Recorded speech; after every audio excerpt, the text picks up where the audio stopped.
someone else? Is there a voice inside your mind that reminds you all the time the ways you're broken? Has it left you hopeless? It can be a hard, hard thing, just being alive. It can be a dark, dark thing when you're trying to hide. Every story, every scar, you love the way you are. There's nothing you need to prove, 'cause heaven knows your name. There's a reason you were made, fearfully and wonderfully.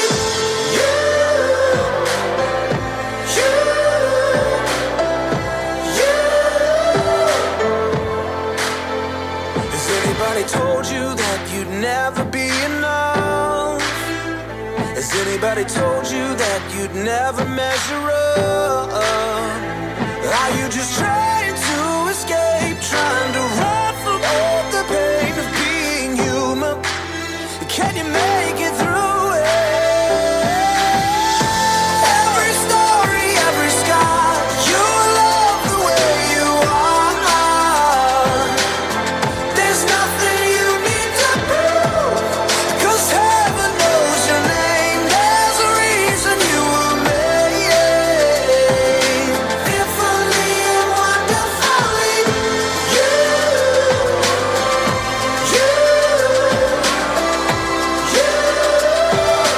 Fearfully and wonderfully.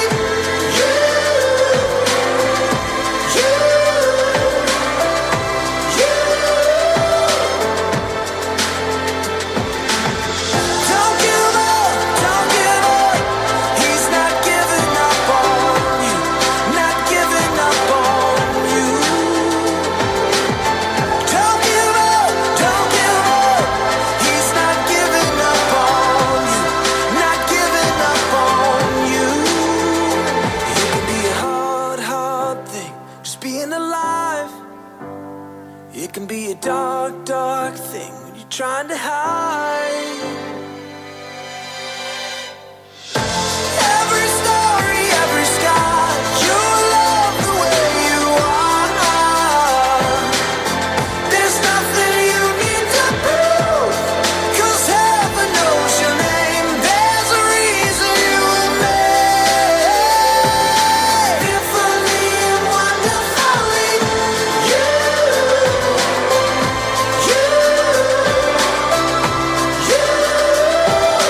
Fearfully and wonderfully,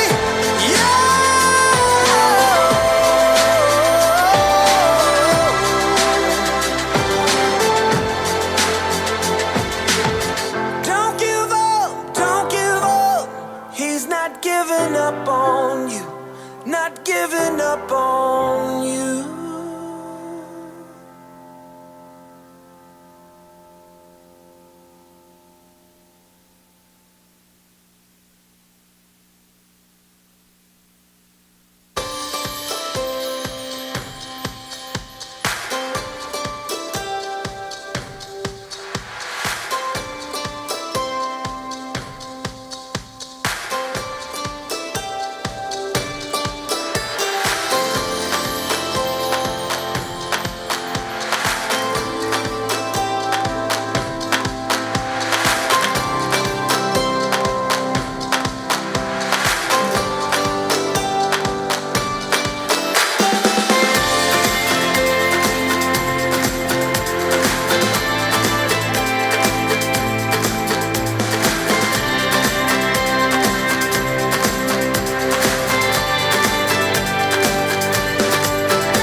Good morning, Fort Point. How's everybody doing today?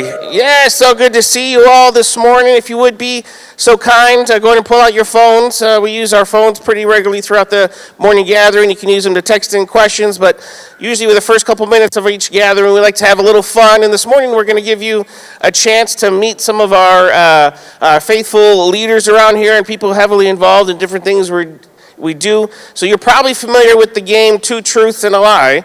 Well, for it to line up with our 4-question game here, we've got 3 truths and a lie. So if you go ahead and log into ccg.buzz in your internet browser, then you are going to, I need my phone. You're going to put in that code. It'll have you put in a screen name. So go ahead and log into ccg.buzz just for a few minutes of fun here this morning. And then put in that code. The first person that we're going to get to know this morning is Leroy. So I'm going to have Leroy start making his way. Well, I don't see him yet, so let's see if, thank you, Ms. Carol, if we can get him to make his way up here. He'll be our first 3 truths and a lie. Hopefully you got some time here. ccg.buzz. Go ahead and get logged in there. Put in the code. Leroy does, he's partly the glue that keeps everything together, or I should probably say the screw. Him and his tools there keep everything connected. So Leroy, you were the first person to get me back with your answers this morning. So we're going to go with you first here, okay? Let's go ahead and see the first round there of questions there for Leroy. You guys have to figure out which one is the lie, okay? Which one is the lie for Leroy? Leroy Brockett. Is it Leroy or is it Leroy? Leroy. Leroy, I drive a black Chevy truck. I am married. I have 5 children, and Jesus is my Savior. Which one is the lie? Let's see. Which one do you think? Which one is the lie? All right, you guys said, the majority of you think that I have 5 children is a lie. Which one is the lie, Leroy? I drive a black Chevy truck. Oh, what do you drive? A Dodge Ram. Oh! Only the real fans of Leroy would know. I have 5 children. Would know that. And interesting enough, if you ever want to know if it is Leroy's truck, on his license plate it says Lee, and that's what we all call him, is Lee. He didn't do that on purpose. That's just what they gave him, was Lee. All right, Lee, thank you so much. Appreciate it. Miss Carol, come on down. Miss Carol heads up all of our hospitality and first impressions here, and basically, again, anything else that I don't fall on your way up. All right, for Carol, let's see Carol's questions here. I used to love the Bills, but when I met Joe, I told him I didn't have a favorite. Oh, this is a lot to fit in that time. I watched the movie The Princess Bride over 20 times. I'm a massage therapist and gave. Hopefully, you guys just guessed. Which one of those is a lie? Let's see which ones you guys thought. You guys thought, oh, I used to love the Bills. What's the answer? Yes, that is the answer. Yes, they know you. Tell us the story behind that. At me. Any story? Behind the lie? Yeah. Everyone, knows Joe loves the Jets. So I thought maybe I could trick people into believing that when I got married, I tried to hide that from him so I didn't, ruin his ego. Yeah, so far, Leroy is a good liar. Miss Carol, bad liar. We got you figured out. Bad liar there for Miss Carol. All right, next up we have Stephen, Mr. Skinner. Oh, I caught him with his phone open. All right, after 2, we got, here's the winner, Aiden. All right, Aiden, is that you? Wow, he's the best, he's our very in-house lie detector. All right, Stephen, here's your 3 truths and a lie. Has always had a huge love for Eastwood, delivered twins in his bedroom, climbed the Sydney Harbor Bridge, and took a private chartered plane to South Africa. What do you think here? What do you think? And the audience thinks Sydney Harbor Bridge. Where is the Sydney Harbor Bridge? What is that? It's in Australia, right there in Australia. It's Australia? All right, let's see. Has always had a huge love for Eastwood. Tell us. That's hard for people to believe. I know, I knew I would throw people off on that. So I think if anyone knows my story, obviously for the first about 20 years of my life, a huge passion to not like this area, and that was sort of the God call when one day, I felt the Lord tell me, this is going to be your home, and you better love it, or you're going to be miserable. So I started to love it. There you go. And unfortunately, he's still miserable. So I don't know what happened there. We missed something there. Christopher Cameron, where are you? Christopher Cameron. Oh, these guys don't. As he's coming up, let's see. We'll give Christopher Kamino throw his up there. I have a bachelor's degree in education. I love country music. I once hung out with Drake for about an hour. I was once a magician performing magic shows. Which one is a lie, do you think there? Interesting. All right, they think that you do not love country music. Oh, you got them fooled, don't you? Let's see, what's the answer? No, that's the lie. He does not love country music. Let's see. All right, tell us about that. I don't like country music. Oh, pretty straightforward there. All right, well, you got to tell us about one of those truths then, because we don't, hard to believe that you are a magician. Tell us about that. Look at everybody. So I used to do magic shows when I was about 14 years old. I was in a club that had a lot of my mentors growing up, and a lot of them were born-again Christians, so big influence in my life at that time. So what we need to do is have Chris join the prayer team, because at the end, anybody who has problems, we're just going to make him disappear. We just, poof. That's the way we get to perfect church status right there. That's how we do that. All right, special surprise guest, the food angel. Give it up for the food angel, ladies and gentlemen. You guys are going to be blown away here by some of these beautiful truths. Let's see if you can guess the lie. My favorite food angel. Here she said, can recite the names of the books of the Bible in 30 seconds. Made Sunday morning gatherings for 15 years consecutively. I've made and given away 2,000 Afghans. My banana bread won a blue ribbon at the state fair. Dude, what do you think? Let's see, what do we think the people thought? What did the people think is the lie? They thought that you have not given away 2,000 Afghans. Wowzers. All right, which is really the lie? Her banana bread has not run blue ribbon, but we must have you. Can you do the books of the Bible for us? I could. Should I? Should she? Who's got a timer? 30 seconds. Genesis, Exodus, Leviticus, Numbers, Deuteronomy, Joshua, Judges, Ruth, 1st and 2nd Samuel, 1st Kings, 2nd Kings, 1st and 2nd, 1st and 2nd. Thessalonians? No, this is the New Testament, 1st and 2nd Chronicles, Ezra, Nehemiah, Esther, Job, Psalm, Proverbs, Ecclesiastes, Song of Solomon, Isaiah, Jeremiah, Lamentation, Ezekiel, Daniel, Hosea, Joel, Amos, Obadiah, Jonah, Micah, Nahum, back Zephaniah, Haggai, Zechariah, and the last book, Malachi, Matthew, Mark, Luke, and John, Acts, and the letter to the Romans, 1st and 2nd Corinthians, Galatians, and Ephesians, Philippians, Colossians, 1st and 2nd Thessalonians, 1st and 2nd Timothy, Titus, and Philemon, Hebrews, and the book of James, 1st and 2nd Peter, 1st and 2nd, 3rd John, Jude, and Revelation. Wow! Hold on, don't go anywhere. All right, for a free loaf of banana bread, who thinks they can beat Mama Skinner there for all 66 books? Anybody? Any challengers? No challengers. All right, tell us about your Afghans. They didn't believe that you made 2,000 Afghans. Yes, and I've given them all away. I have maybe a dozen at home. I'm waiting for the right person, but I've done baby Afghans, adult Afghans, all kinds of, and I try different patterns and so forth. And you think you can always remember it after you've done it? No, your mind totally forgets and have to get the instructions out again, usually. So, no, I enjoy doing that and sharing it for people's birthdays or occasions or whatever. And now they're not there, just a few on my shelf. And also, I am selling some of the ones I still have left. And the proceeds are going to go to the new Forward Point Church. Oh. Okay. Nice plug. We should have worn one. That would have been perfect. And the last, you have to explain to us, how did you go 15 years? No, 50. 50? Well. Did I put it in there wrong? Did it say 15. Oh, no. 5 years? 50? 50 years.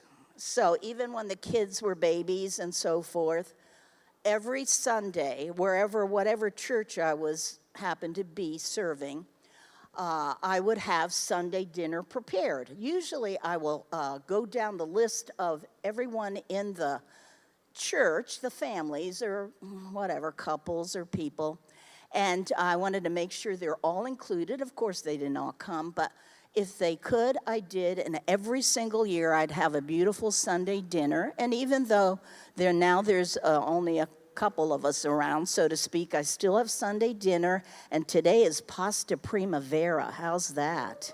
All right, and every Sunday is a different menu. Well, we'll make sure to keep your address undoxed so that nobody knows where you live. And if anybody wants a good meal after Sunday dinner, come see me. I'll put you on the list, okay? So I have to call your bluff a little bit. You're telling me that even as little baby Steven Skinner, you were still Unless I was sick. Now, it was true, when Matthew was born, it was Christmas Day, for goodness. I mean, Christmas Eve, and I got to come home Christmas Day, so of course I didn't have it that. But besides that, yes. I mean, maybe I missed 2 weeks out of the year. Yeah. I got to believe there was one little baby Steven Skinner was complaining about some closing that didn't happen and just was fit to be tied, and he said, "I'm staying home today. I'm not going." We'll give it up for Mama Skinner there, Forward Point. That's awesome. Thank you so much, Mama Skinner. So great to learn. All right, last but not least, we have Emiliano Sierra. After these rounds, Addie's in first place there with 19. Do you feel like he has lived in 4 different states? Although twins do not run in my family, both me and my brother have twin daughters. I once carried a dead body, and I've been married for 20 years. Which one is there? Let's see here. What do you guys think? You guys think that he did not once carry a dead body? Survey says, the real lie, please come forward. I've been married for 20 years is the lie. Tell us about that. What's going on there? Check. There we go. I'm actually married 31 years, going on 32. Oh. So I got married when I was really young. And yes, I did carry a dead body. The reason being, and it's not nefarious. There's no crime to report. My grandfather and my father were both funeral directors on their own funeral homes. So it's part of the course growing up that we had to go pick up bodies at somebody's house. So that has happened. And I did not go into the family business. Yes, but as part of raising funds for the next Forward Point building, if anybody has a dead body you need disposed of, Emiliano is renting out his services, all right? So we can get that. And tell us about the twin story there. What's that about? So twins don't run in my family at all. They run in my wife's family, and they actually run in my sister-in-law's family. And so I had my first set of twin girls. One of them is here. Hello, Elena. And one's home, Angelica. And then my brother gave birth. His last 2 were the twin girls, Olivia and Madeline. So it was kind of a unique oddity in our family that we had 2 sets of twin girls born into. And what 4 states did you live in? So I lived in New York, obviously. I'm here. That's where I started out in Brooklyn. I lived in Florida. I've lived in Texas and Connecticut. And who's our winner here in our trivia time? Winner is the drummer. If that is Adam, I tell you, he wins more of these things than that is. Oh, my goodness. Congratulations to the drummer. Mr. E, take it away. Good morning, Forward Point. As we just learned, my name is Emiliano. You learned a lot more about me. I'm going to tell you a little bit more about myself. Here at Forward Point, I'm part of the First Impressions, Invitations, help with the men's ministry. So I got my hands in a lot of different things. We're going to start off with something we always do here. So if you've been here for a minute, you know we start off with a little phrase.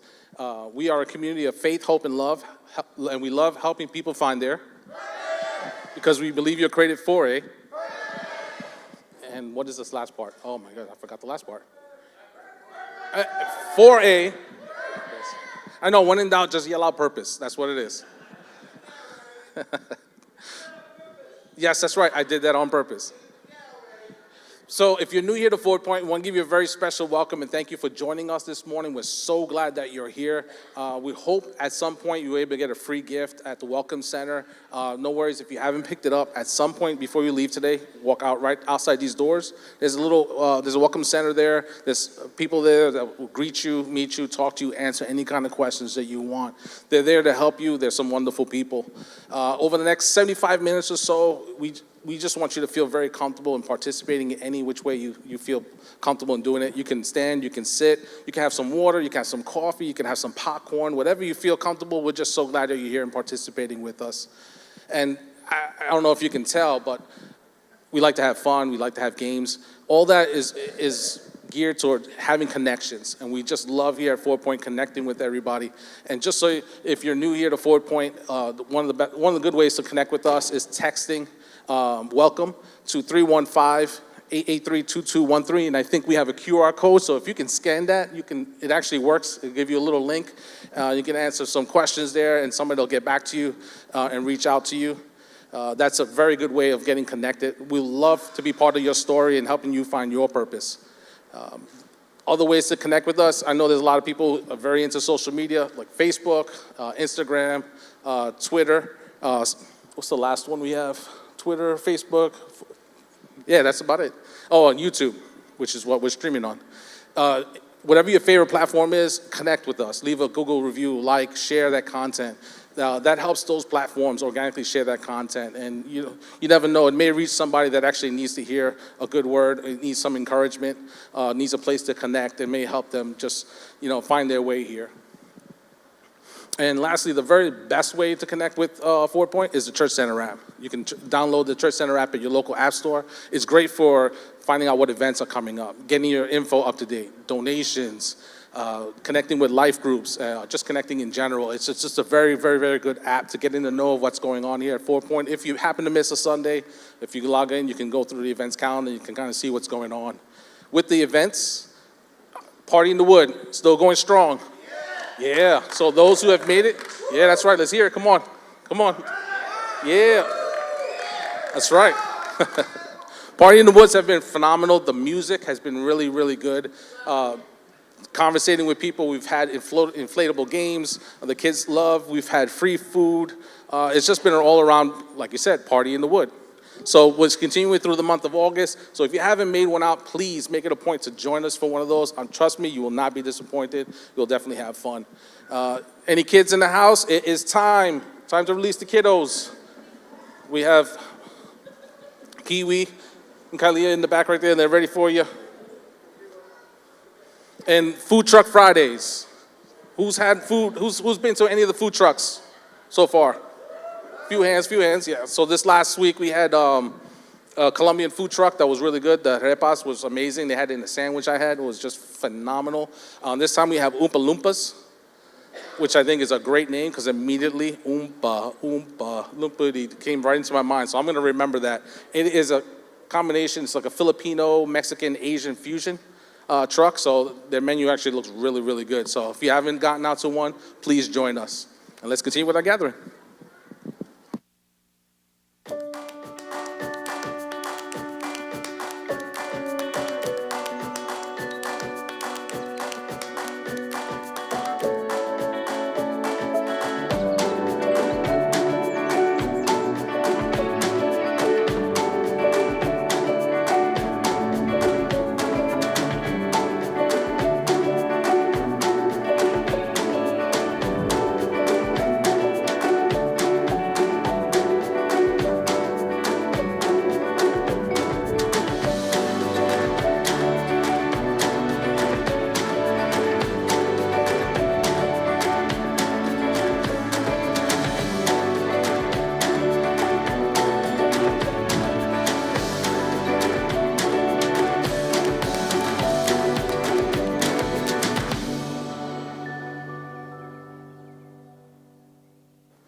So it's hard to believe, Ford Point, that summer is already almost over. In just a few weeks, a bunch of kids are going to be going back to school, and we'll be back into the normal rhythm of things. Now, for most people, especially younger people, if you're in school, that probably comes as a shock, as a moment of sadness. But at the Doyle household, all my kids are super excited about school starting up again. I don't know if it's because we're boring or they just have gotten fed up with just sitting at home. But over the past few weeks, and especially this last week, it's been kind of out of the ordinary because my oldest two have been at a conference down in Florida with their youth group that they're a part of. And then Chazare, the third oldest, was in a day camp that her school does. So it was just me and Litley, who is the youngest girl. We have Ishmael, who's the youngest, but he's got day camp during the week. So throughout the day, it was just me and Litley. So we got lots of me and Litley time this last week. And we have this rule at my house that the kids are not allowed to eat snacks in the TV room. I don't know if you guys have a rule similar to this. If you do, it's because somebody in your family doesn't know how to eat without getting all the crumbs on the couch or on the floor, or maybe they don't pick up the trash after themselves. I don't know if this is something that hopefully they grow out of, but I'm hoping that eventually Litly is the worst, all right? So it's just me and her, and she wants to watch something in the other room, and she comes over to me and she says, "Can I eat this snack in the TV room while I'm watching my show?" Now, if you have kids, and especially if you're a dad and you have girls, you know that they have a way of looking you in the eyes and batting their eyelids and then somehow twisting your heart to perform some kind of Jedi daughter mind trick over you. And she's giving me the bat in my eyes, and then she goes like this. She goes, "I pinky promise I won't make a mess," right? You ever had to stare down a little girl threatening you with a pinky promise? Well, I tell you, it is a force to be reckoned with. Sure enough, I consented, and I said, "Go ahead, and you can eat that in the other room while you're watching your show." Right? There's power in the pinky promise. Who here has ever made a pinky promise before? Anybody ever thought that there was something? Who here has ever broken a pinky promise? Oh, my goodness, that explains a lot of things about some of the people here in this room this morning, right? There's something that happens in the universe when a pinky promise is broken. Well, we're going to be talking this morning about our word and our yes being yes and our no being no. But before we do that, a couple quick little brain teasers. We've been talking about how our brains have two different modes of thinking. There's the fast thinking and the slow thinking. And a lot of times, our brain tries to optimize in the way that we live. So it always is in fast thinking mode. It wants to solve things as soon as possible. So for these next couple of slides, what I want you to do for this next one, there's going to be two balls, one on the right side and one on the left side. And I want you to raise your hand with which ball you think is the biggest. There's a brown, tan ball in the middle. Okay, which ball is bigger, this one or this one? Which one do you think? Raise your hand. All right. Would you believe that they are actually the same size? They're exactly the same size, but because your fast brain thinking, what it does is it associates the big balls making that one look smaller and the smaller balls making that one look bigger. But they are actually the same exact size. All right, ready for this next one? For this next one, what I want you to do is tell me, as fast as you can, how many animals did Moses take on the ark? How many? What do you think? 94? Who said it? I think, was that Miss Stacy? Miss Stacy got it. None. Moses didn't take any animals on the ark. It was Noah who took, right? But because your fast brain thinking, what it wants to do is it wants to solve. It sees the water, it sees the boat, it sees all these things, and it puts them together and gets you focused on the not actual question. Because the real question is, how many did Moses take? And Moses didn't take any. And that's what our brain does, right? Our brain kind of begins to make us maybe think things, and really this part of the Sermon on the Mount that we've been getting into is this idea that Jesus is pointing out that there's more importantly to address what is going on in our minds. One last thing here. Who here can read this statement? Can anybody read it?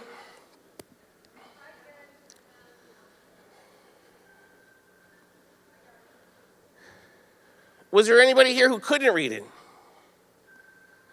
And, by looking at it, it's just a bunch of gibberish, but your brain, in its fast-thinking mode, all it needs, as the statement says, is the first and last letter in the right place, and you can begin to piece together what the person is trying to communicate, right? Those are some of the benefits of your fast brain thinking. But what we've been seeing, and what we're going to see again today, that there's some downsides to this fast brain thinking. Right, there's a place inside of us, a combination of our brain, our soul, our spirit, our heart, all of these things. There's this place inside of us that begins to be kind of the birthplace of some of our actions. And Jesus says, you know what? Murder did not just start with somebody taking, a knife or a gun and going after somebody. He says, man, you even in your heart think about being angry towards them, then that is just the same thing as murder. That is kind of the stepping stone. That is the first of many steps that's going to lead to murder. And all you care about, right, is making sure the letter of the law, you don't commit murder. But he says we need to get deeper than that. We're going to look inside and see where inside of us is there even anger towards the people around us.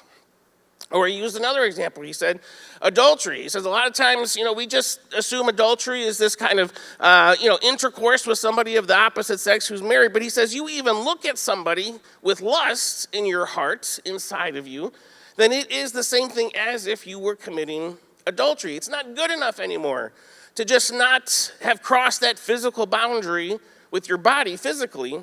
But he says we're going to start to look at things in our hearts, inside of us. What's going on with your mind or the way that you think towards the people around? And adultery starts there.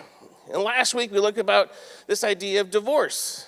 And Jesus says, all you guys care about is having the right reason or the wrong reason, or give me the reason where it's okay to have a divorce. And he says, it's not about right or wrong. It's about the story that God has created and this design that he's made, and that is very destructive when this is allowed to happen. Now, there's healing for that. There's redemption for that. But our minds cannot just jump to what's the right thing or the wrong reason for getting a divorce. He's called us to be people who protect his design and his order of different things. So this morning, we're going to be jumping into this idea of our speech and what we say and promises and vows that he makes. So if you have your Bibles, you can turn to Matthew chapter 5, starting at verse 27, I believe he says, again, you have heard that it was said to the people long ago, do not break your oath, but fulfill to the Lord the vows you have made. Right? Again, he's saying, remember, you have heard. This has been the ongoing theme that Jesus has been saying is that, all you do people, normal people, is you hear from the religious leaders, and they kind of been filling you with the letter of the law ideas, not the spirit of the law. And as a result, all you focus on is the divorce, the actual murder, the physical act of adultery. You focus on all the external things, but not the internal things. And Jesus wants to begin to address that. And he says, you've heard that it was said, do not break your oath, but fulfill to the Lord the vows you have made. And this comes from Numbers back in the Old Testament. When a man makes a vow to the Lord or takes an oath to obligate himself by a pledge, he must not break his word, but must do everything that he said. Now that makes sense to us. We can understand that there's a commandment around this that was stated early on in Israel's history that, if you say something, that you need to do it. And this played out in many different ways throughout the Old Testament and in very unfortunate circumstances. There was this man named Jephthah, and he was at war with some of the enemies of the Israelites, and he made this kind of offhanded, very foolish vow to God. And he says, God, if you give me victory in this battle, then when I return home, the first thing that comes out of the door of my house, I will offer as a sacrifice to you, or I will give it over to you. So God gives him the victory. He's got this oath now that he's bound by, and he goes home. And as he's going home, the first thing that comes out of his house is his favorite daughter. And he tells his daughter the oath that he made to God, and she concedes, and she recognizes that, in this culture, your word is your bond. You're sworn by it, like there's no getting around it. So she offers herself as part of this oath that he makes. Right? That's the degree to which they had to keep their word. There was no pinky promise involved there. And still, he knew and she knew that this was something bigger than just some words, but it was a vow made before God. Elsewhere in the Old Testament, King Saul had made this proclamation that until the enemies were defeated, nobody was allowed to eat. The only problem with this declaration he made before God is that his son Samuel did not hear, and his son Jonathan, did not hear the command. And he was out in the woods and he gathered some honey and he ate it. And Saul had decreed that anybody who does eat should be put to death. And he was getting ready to put his son Jonathan to death as a result of this vow he made before God. And he would have done it had not the people kind of risen up around him and prevented him from doing so. Right? That's the kind of culture to which this decree, this idea of let your yes be your yes originates from, right? It's a little different than what we have today. Right? There's probably people we can all think of in our life and in our circumstance that when they tell you something, you kind of maybe 50-50 believe them. Or maybe it's like you 70% don't believe them. Because you've had experience with them where they have lived and they've told you things before and then they don't do it. They find some kind of excuse, or there's a reason for which that they don't have to do things. So you have these examples where these people in the Old Testament are either really spiritual or just, kind of really stupid. Well, why would you make vows like that if you might have to put your money where your mouth is? It's the same kind of thing that we were talking about a few weeks ago, where this idea of purity and gouging your eye out or chopping your arm off. Like, they would actually do things like that just to show the people around them that they were some kind of spiritual. And Jesus says, you pop out your eye, you cut off your arm, you can still deal with lust in your heart, even with those missing body parts. Because it's more than just what you do in the physical. It's about what's going on inside, in your heart and in your mind. What's happening inside of you. And I think about, different times throughout even our own history where we do things that just seem really stupid, right? Like, why would you do things like that? One of the first things that comes to mind is, I love a good war movie and movies around the Revolutionary War or maybe the Civil War. It always struck me how silly it was where the two armies would come together, and if you ever watch them, they kind of march and they're in line, and it's so like, it's so, if it wasn't war, it would be silly because they take turns. They're like, all right, Tag, you're it. You guys shoot. We're going to just stand here and let you shoot. And then after you shoot, we're going to shoot. And then you guys shoot after that. And it's this very weird kind of, like, take turns shooting at each other.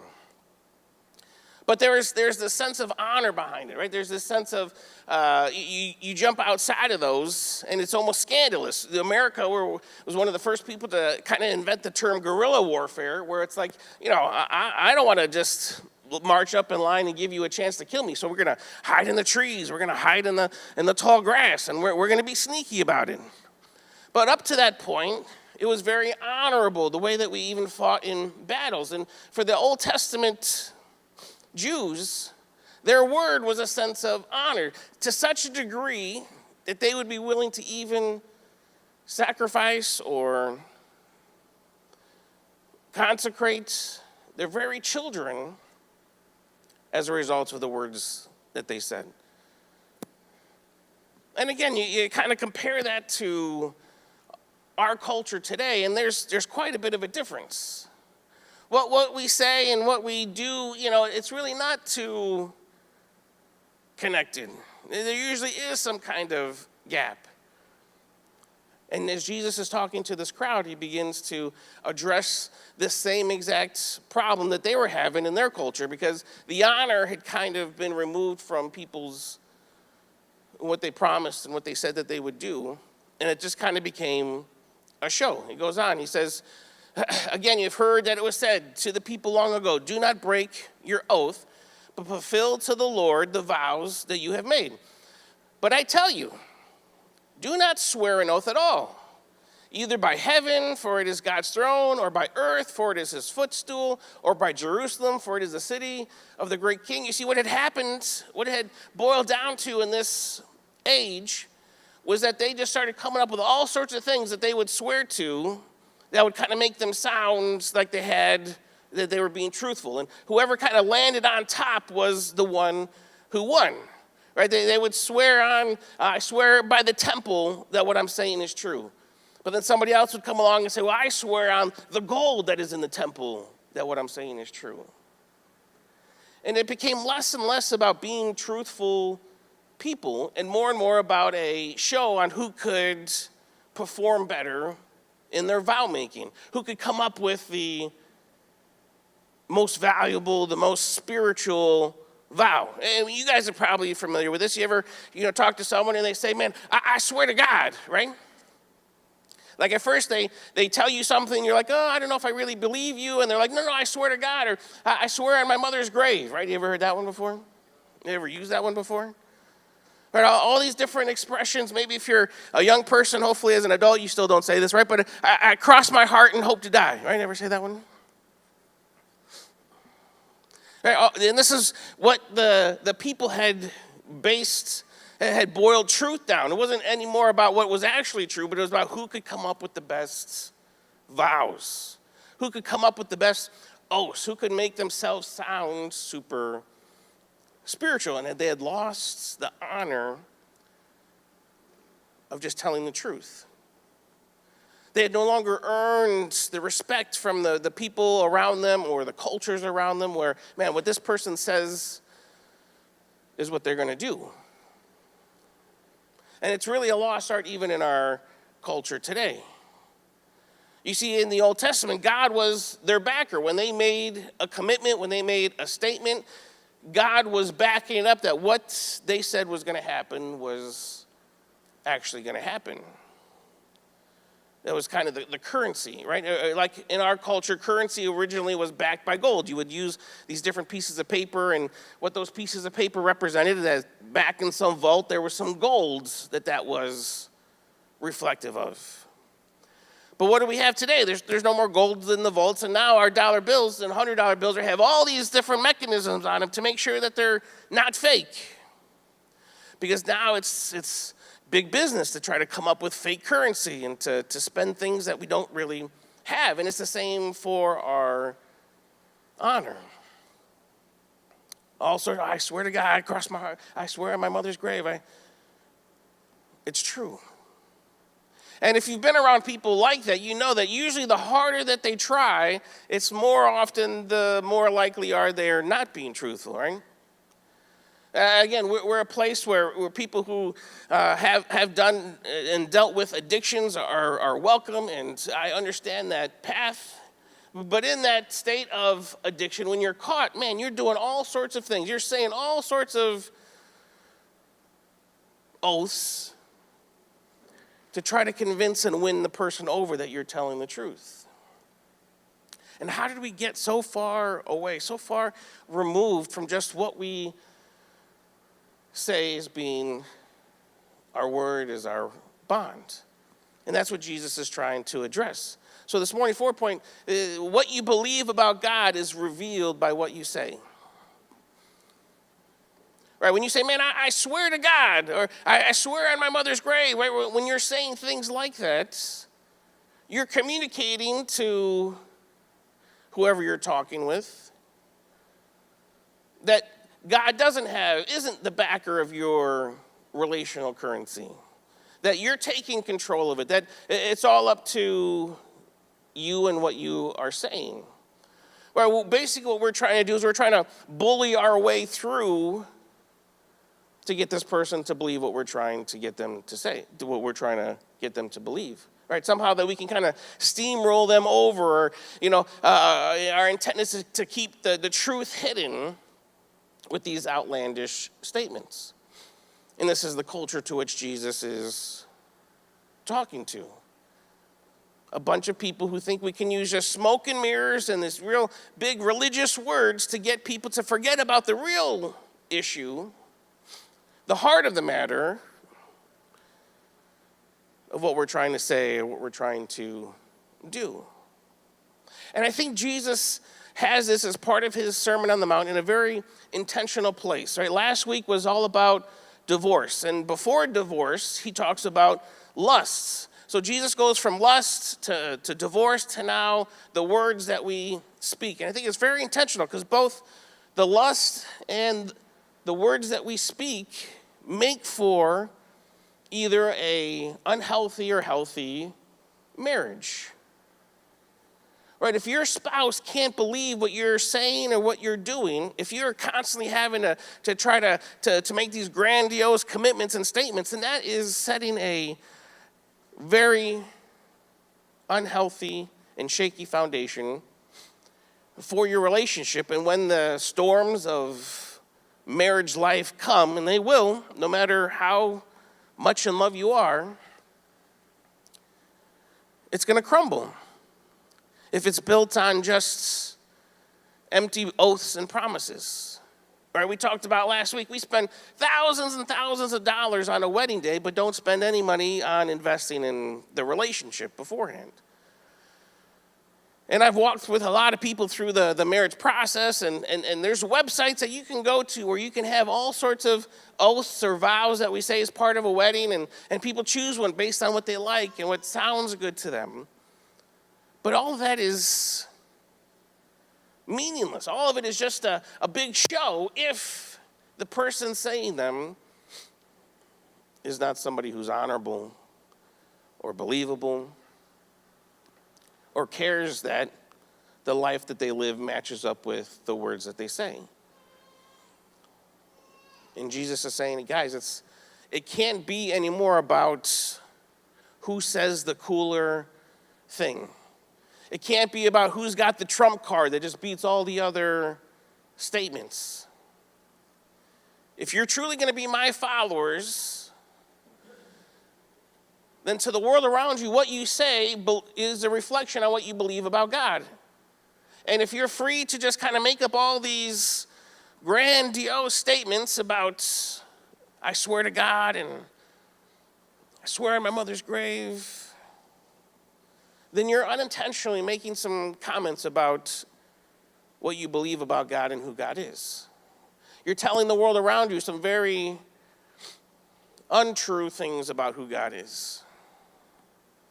And I wonder, man, how did we get here, right? How did we get to this place in our culture where it's just so easy, really reflective of Jesus' culture, where it's just so easy to focus on bullying our way through with words? Right, we've gotten to this place where it's like, who's got the best poker face? I personally don't have a great poker face, but probably on the first interaction, I might be able to fool you. We went on a cruise a couple years ago, and one of the things I wanted to do, I asked permission from my wife if I could do, is I wanted to go play in a round of Texas Hold'em. And most cruise ships have a casino, and we don't do the casino scene. But I said, I always watch it on TV, and I just want to try playing, right? So there was this amount of money that you had to invest to play, and man, I felt like such a fish out of water. Because if you have all these people, some of them were there like, this was their third or fourth game that they had played that day. They were super into this, and they're doing all these weird things and all these psychological mind tricks on them, right? And I'm just sitting there with my cards, and I basically, if I didn't have a good hand, I folded. And if I had a good hand, I was all like, all in. And it didn't take much to learn about the kind of poker that I played. But the good news is I had a lot of hands with good cards, and I wound up winning, out of this game of different people. And it reminds me of how much we, even if it's not playing cards, we like to bluff and have poker faces when it comes to the things that we say. And Jesus says, it can't be like that, guys. Right, what you have to say, it reveals a lot about the God that you believe in. And if you think that it's okay, if you think that it's ordinary to just be able to live a life of saying whatever you want to get whatever you want, then you don't have a very accurate view of who God is and the kind of life that he's called you to live. But as Jesus was saying that, he was really going beyond even just promises, beyond just, the things that we say that we're going to do to each other. He actually was talking about a whole different way in that we use faith and religion altogether. So what you believe about God is revealed by what you say the Bible says. This is super important because the New Testament church, the church that Jesus is speaking into, they did not have access to the Bible like you and I have access to it. Right? This is a time before the New Testament was written. They were living it out, but none of the New Testament existed. And as you've seen from the beginning of every phrase over the past 3 weeks, they didn't have the knowledge to be able to read the Old Testament for themselves. So how did this New Testament church grow without any kind of New Testament to talk about every week and without any knowledge of what the Old Testament said? because they took Jesus' words and they lived by them. They were committed to them. And when he said, hey, you can't just say all these empty promises and think you're doing okay. He says what you say without any vows, without any promises, has to be the way that you're going to live. I remember one time early on in our Forward Point days, we were kind of building a leadership team, and we're kind of dreaming and thinking about what our gatherings could look like. And there are some people who were a part of that team, and they had this idea of certain things that they wanted to have as a main focus of our Sunday morning gatherings. And I was kind of giving a little pushback as to that not being a part of our gathering. And the first thing that they responded with, well, the Bible says, right? And without even thinking, I kind of just shot back, well, the Bible says a lot of things. Right? The Bible can be used to justify and has been used to justify a lot of things. And when we use the Bible and say, well, the Bible says, we reveal about what we believe about God. Right? We reveal that God is just something we can kind of like a buffet pick and choose what we want, the things that we like, and maybe leave out some of the other stuff because the Bible says. There is a portion of what we do as a part of Forward Point that all of it, we want it to be based on what we feel God is calling us to do and becoming more like him. But if we have to use the Bible to justify, it's the same thing that Jesus is addressing here. You can't just pull out the Bible card whenever it suits you, whenever it meets your end goal. And there's been a lot of people who have used the Bible card as a way to control and manipulate other people. And just as what you say, and just as what you say about the Bible, also what you say God says reveals what you believe about God. I don't know about you, but in my experience, there's been some people who, in an effort to control or manipulate the direction, the choices that they made, they say, well, God told me to do this. And what's the problem with that? Like, you can't really argue with that. You can't really be like, well, God told me not to do that, right? Because he probably didn't. But you have a hard time believing that God told them to do that themselves. I've been watching this show on Hulu called How I Escaped My Cult. And it just goes through all these different cults where people who have been in them and they tell the story how they got out of them. And time after time after time, it always got to this place where the leader of the cult began to say that God told them certain things that they had to do that gave them control over the people in their community. And I'm sure we probably all can think of different situations and maybe even have used it at times where we've done things and we use the excuse, well, God told me. If you have to use the phrase, well, God told me this for someone else to do something else, then you are revealing what you believe about God, that he is something that can be controlled, that you can use for your advantage. Now, I believe that God talks to us. I believe he talks to me. I believe he can talk to you. And there may be things that he tells you that you need to do. And I would encourage you to follow through on those things.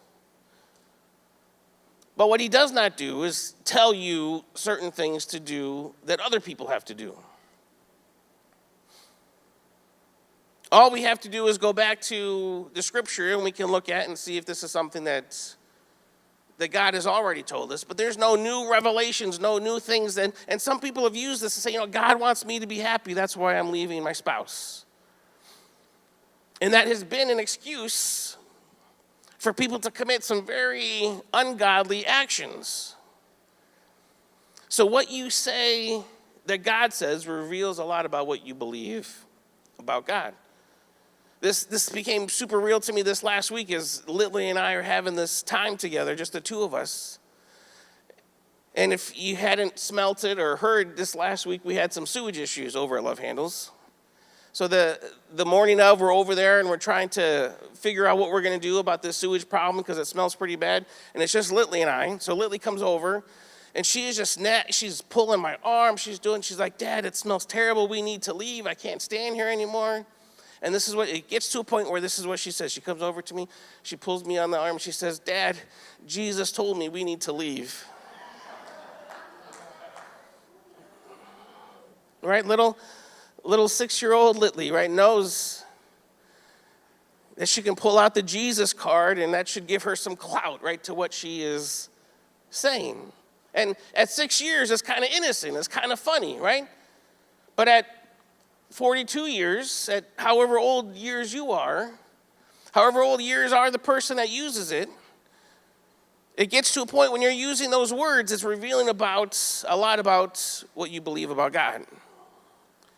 That God is really just a tool in your belt of things to control the world around you. And Jesus is saying, guys, it's a form of dishonesty. Right? The world around you is not seeing Jesus in you if you're having to always make these vows, if you're having to pull out the Bible card, if you're having to pull out the God card, then you're revealing to the world, and definitely to me, that I'm not the one backing your actions. And he says,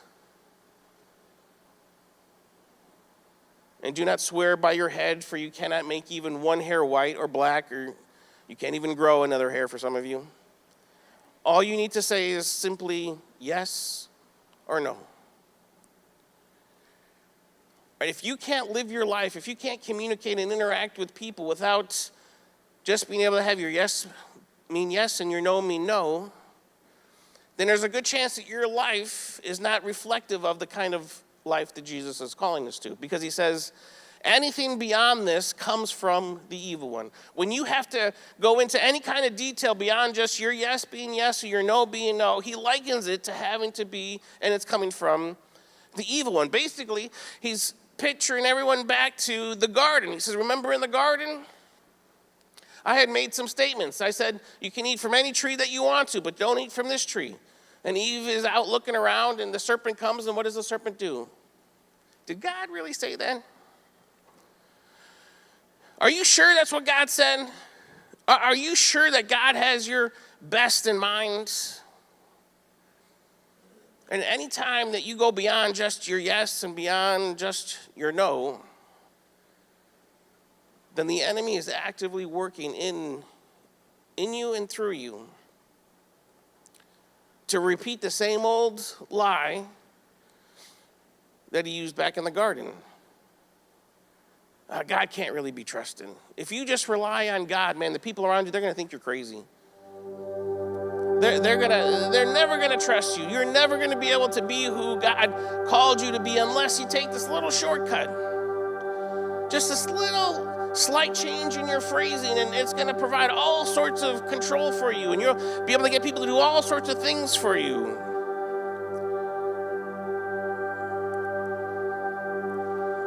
But Jesus says, just let your yes be yes and your no be no. If you say something, do it. If you say you're not going to do something, then don't do it. That's what it means to follow Jesus. That provides the foundation, the firm foundation for a marriage relationship. Let your yes be your yes and your no be no.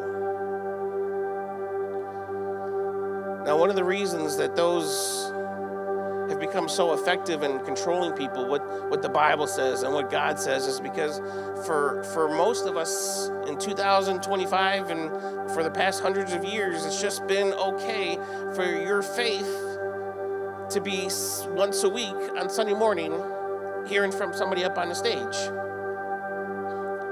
Like the extent of faith, whatever that person tells me, just download it all, just give it to me. Let me get my card stamped, let me get it punched, and I'm out. And then when that is the start and end of your faith, then it's easy for those people with the microphone maybe what started off with the purest of intentions and thought, it's just going to help me help them more, all of a sudden becomes a web of lies and deceit that has to be constantly reused. And if the extent of your faith is just whatever the person up on the stage tells me that the Bible says, then all of a sudden you have whole congregations that are way away from what it means to follow Jesus. Because really that's just what a cult is. It's just a little bit of lie mixed in with a whole bunch of truth. And that's why we're here at Ford Point. We're not content with just having you be here on Sunday mornings. Right? If you've been here for any length of time, you know that we're going to constantly be pushing you to go deeper into your relationship with Jesus for yourself. We're going to be, what does it look like to get into a life group and to talk deeper about some of these issues? What does it look like to start serving and to start growing in your own leadership and becoming your own leader of an area? Right, when you go through that process, when you're being pushed, then you're going to be diving into and realizing that it's not just about getting fed from the guy with the microphone up on stage. But my relationship with Jesus grows and becomes its most authentic self when I'm pursuing it, when I am going after that next step for me. So there may be times, Ford Point, when I slip up and I may say something that is wrong or even unbiblical. Like, it is possible, not intentional, but definitely possible. But that's why I'm never going to be afraid to surround myself with Stephen's accountability, with the different people you saw come up here on stage, and those are all people who I trust, who also want to be more like Jesus. That if I say something weird, that they're going to bring it up to me and we're going to make it right, and we'll even correct it up here on stage if we have to. But it's because those people have decided to take their faith, ownership of their faith, and just don't come on a Sunday morning and just get downloaded by the guy with the microphone.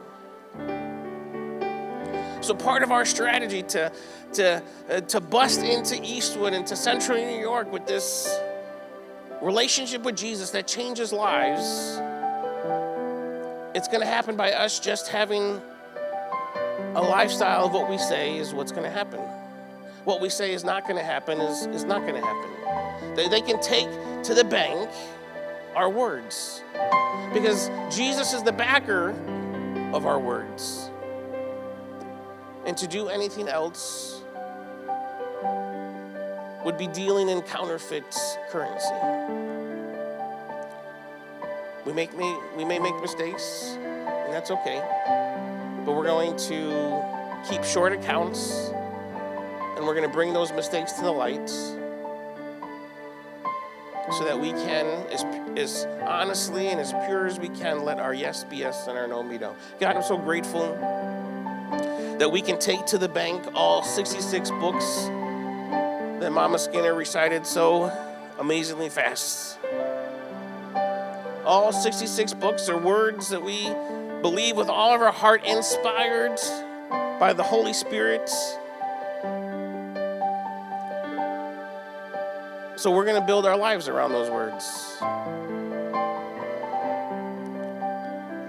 So God, this morning we're asking that you would come and purify our hearts, purify the different areas in our lives where we've just kind of maybe said things because this is the way that it's always been said in our faith circles.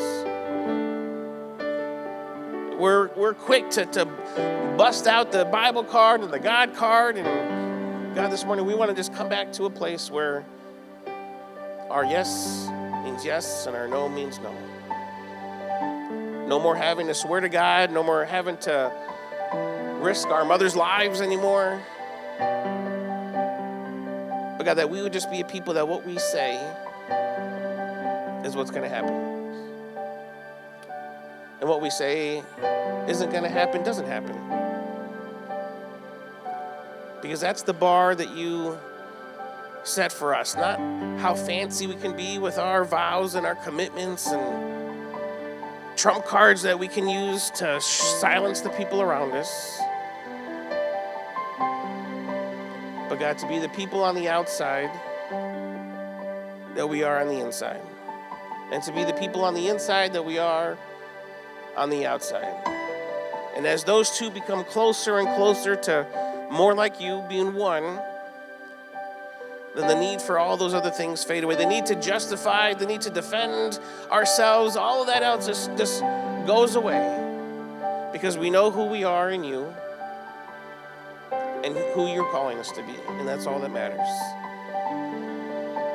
So as we respond to you this morning, God, we want that to be our heart's desire, our heart's prayer. And maybe for some of us, we need to go and confess some things to some people that we've been kind of bullying them with our vows and our promises. And this morning is an opportunity to come clean, to start fresh. So this morning we want to first come and start fresh with you and our relationship with you. We're going to just turn away from doing all the things that we thought we needed to do to survive in this world, and we're going to turn towards you in your higher ways for us. Because you're making it clear that this is part of what it means to follow you.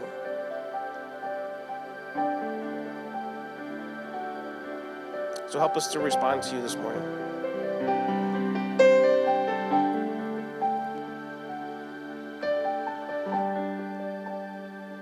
I need you to soften my heart, to break me apart. I need you to open my eyes, to see that you're shaping my life.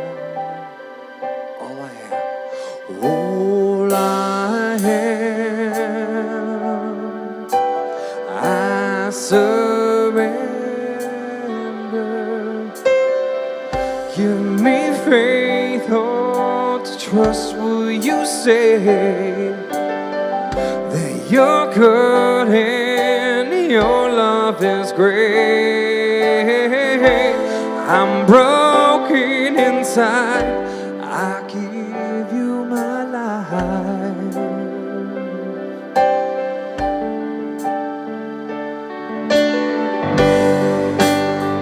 I need you, oh, to soften my heart and break me apart. I need you to pass through the dark and cleanse every part of me. All I am and all I am. Let me hear you. I surrender. And I surrender. Give me faith, oh, to trust what you say, that you're good and your love is great. I'm broken inside, I'll give you my life. Let's sing that again. Give me faith. Give me faith, oh, trust what you say, that you're good and your love is great. I'm broken inside, I give you my life.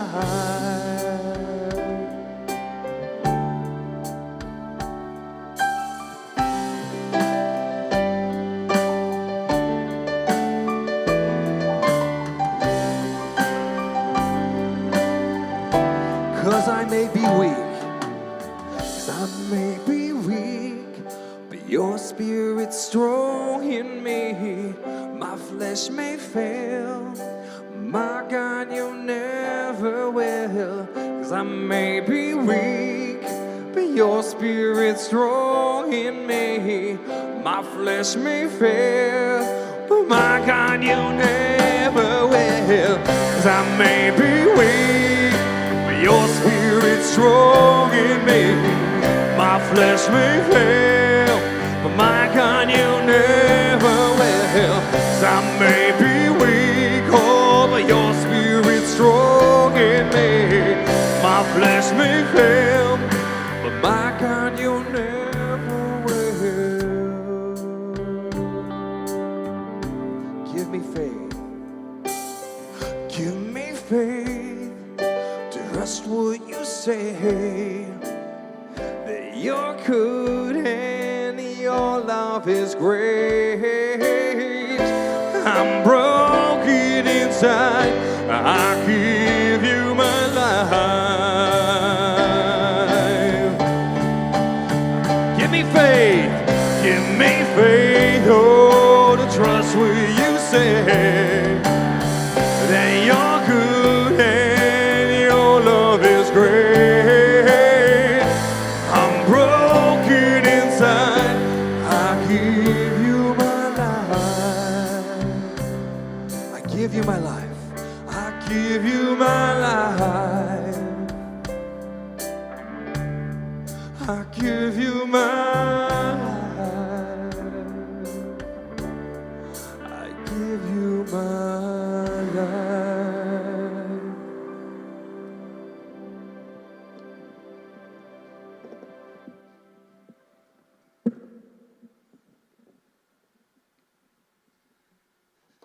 Too many contraptions. Two of you. Right.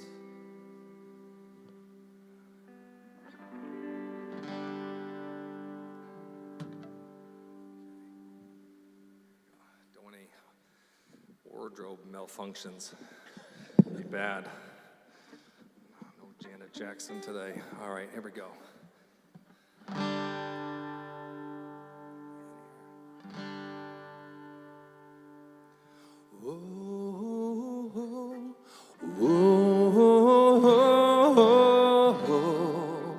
Let me hear you clear your lungs.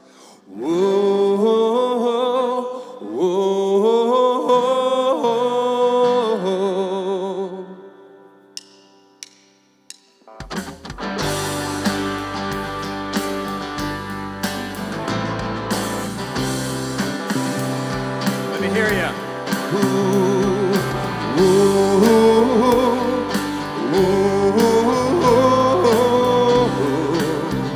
All right, he's coming on the clouds.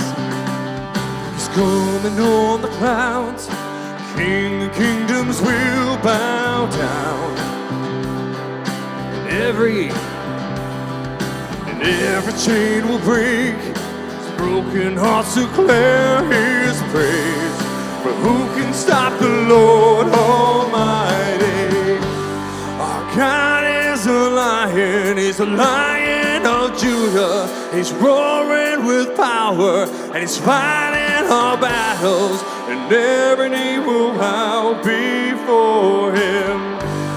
Our God is the Lamb, he's the Lamb that was slain for the sin of the world, and his blood breaks the chains, and every knee will bow before the Lion and the Lamb, and every knee will bow before him. Whoa, whoa, whoa, whoa.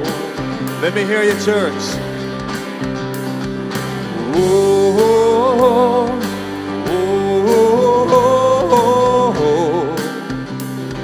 so open up the gates.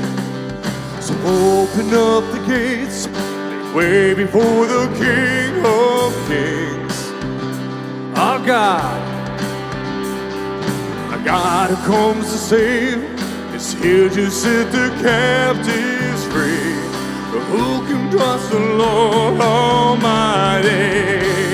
Our God is a lion, he's a lion of Judah. He's roaring with power, and he's fighting our battles, and every knee will bow before him. Our God is a lamb, he's the lamb that was slain for the sin of the world, and his blood breaks the chains, and every knee will bow before the Lion and the Lamb, and every knee will bow before him.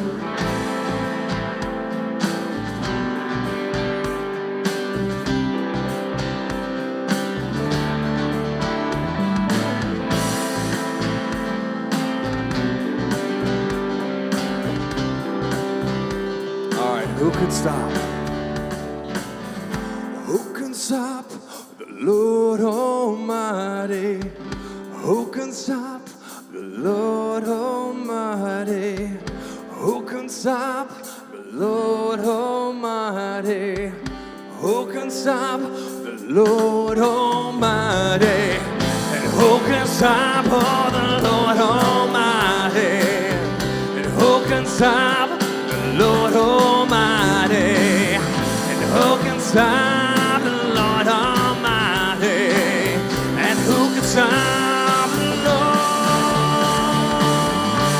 Our God is a lion, the Lion of Judah. He's roaring with power, and he's fighting our battles, and every knee will bow before him.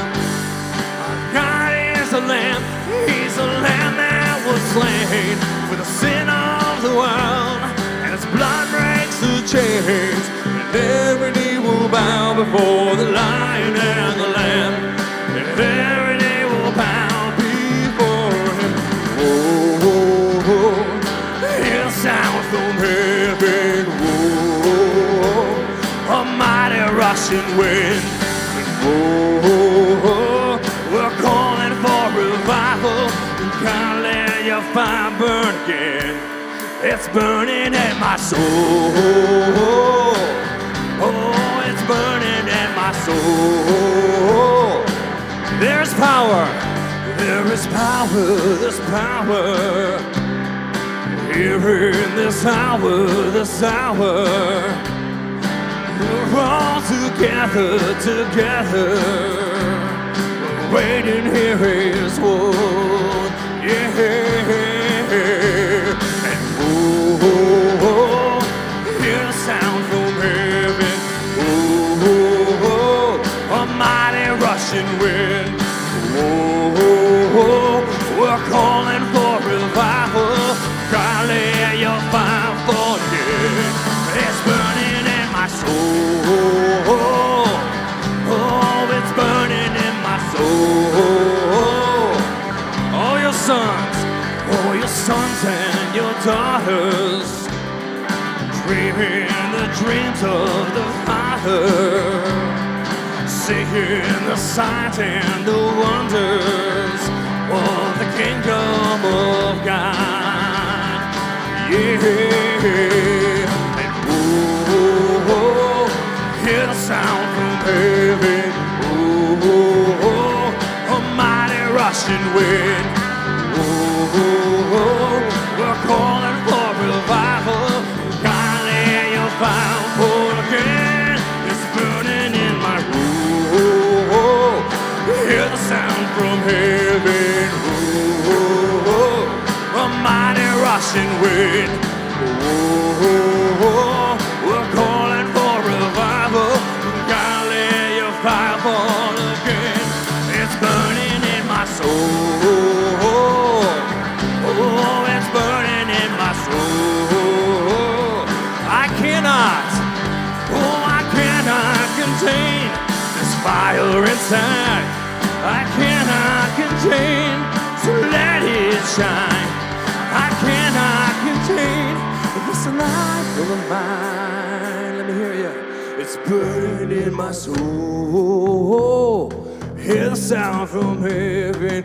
Oh, oh, oh, a mighty rushing wind. Oh, oh, oh, we're calling for revival.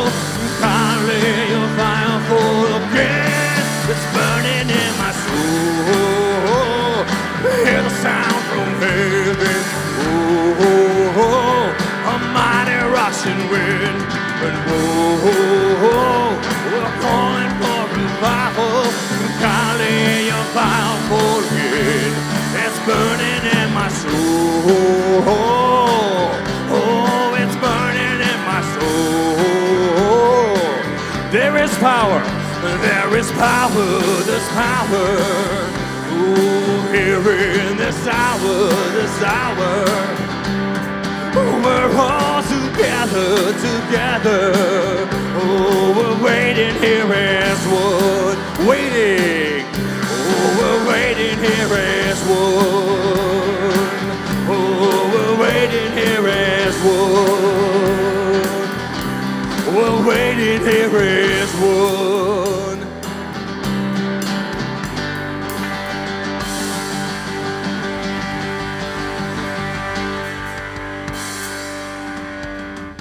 All right. One more in us? Here we go.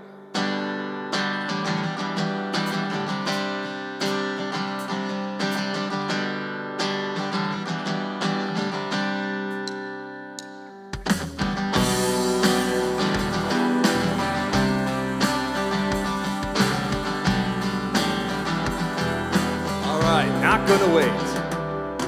Not gonna wait for this walls to fall. I know a name that's bring them down. I've got a praise working within my soul. I'm not ashamed to declare it now. Light of the world, trample the darkness. Nothing can stop it. You are the God of the promise. Every word will be accomplished, and nothing will stop it. You are the God of the promise. Glory comes before His name. Every fear must bow. Throw off your chains. Jesus destroyed them all. Up from the grave, He is with us now. Light of the world, light of the world, trample the darkness. Nothing can stop it. You are the God of the promise. Every word will be accomplished. Nothing can stop it. You are the God of the promise.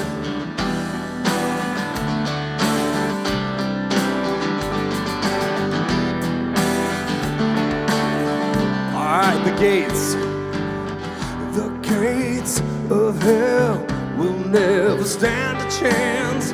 Your name prevails, Jesus, the great I am. No word will fail, no weapon formed against. Your name prevails, Jesus, the great I am. The gates of hell will never stand a chance. Your name prevails, Jesus, the great I am. No word will fail, no weapon formed against. Your name prevails, Jesus, the great I am. And light of the world, trample the darkness, and nothing will stop it. You are the God of the promise. Every word will be accomplished. Nothing can stop it. You are the God, light of the world, and light of the world, trample the darkness. Nothing can stop it. You are the God of the promise. Every word will be accomplished, and nothing can stop it. You are the God of the promise. Nothing can stop it. You are the God of the promise.